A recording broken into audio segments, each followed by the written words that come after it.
நான் நீதிபதிகளில் உங்களை கேட்குறேன், எந்த கோயிலில் வந்துட்டு தீபம் ஏற்றக்கூடியது ஒரு தனி மனித உரிமைன்னு எங்கே சொல்லியிருக்குது? எங்கே நடக்குது அது?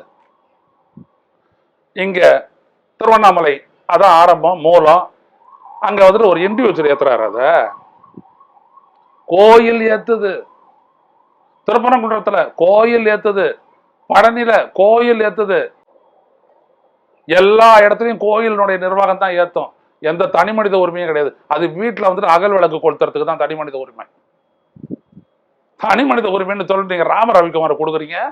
தீபக்கல் இருக்க அந்த குன்றை நடுப்பகுதியில அதுல தீபம் ஏற்றணும்னா கூட அது அந்த கோயில் நிர்வாகம் தான் முடிவெடுத்து செய்யணும். இண்டிவிஜுவல் செய்ய முடியாது. அங்கிருந்து தான் மாத்தி உச்சி பிள்ளையார் கோயில் வச்சு அங்க இருக்கக்கூடிய மண்டபத்தின் முன்னாடி இருக்கக்கூடிய அந்த கோபுரத்துல 120 ஆண்டுகளா ஏற்றப்பட்டிருக்கிறது. எனவே அது ஒரு தீபக்கல் அப்படின்னு சொல்லிட்டு குண்டு விட்டு புரளிய கலப்பி, ஏன் அங்க தர்கா இருக்குது, அந்த தர்காவை நோண்டணும், அந்த தர்காவை ரீலோகேட் பண்ணணும் அப்படின்ட்டு எச்ராஜா பேசுறதெல்லாம் உங்களுக்கு தெரியாதுல்ல? நீங்களாம் அந்த கும்பல் தானே, உங்களுக்கு தெரியாது அதெல்லாம்?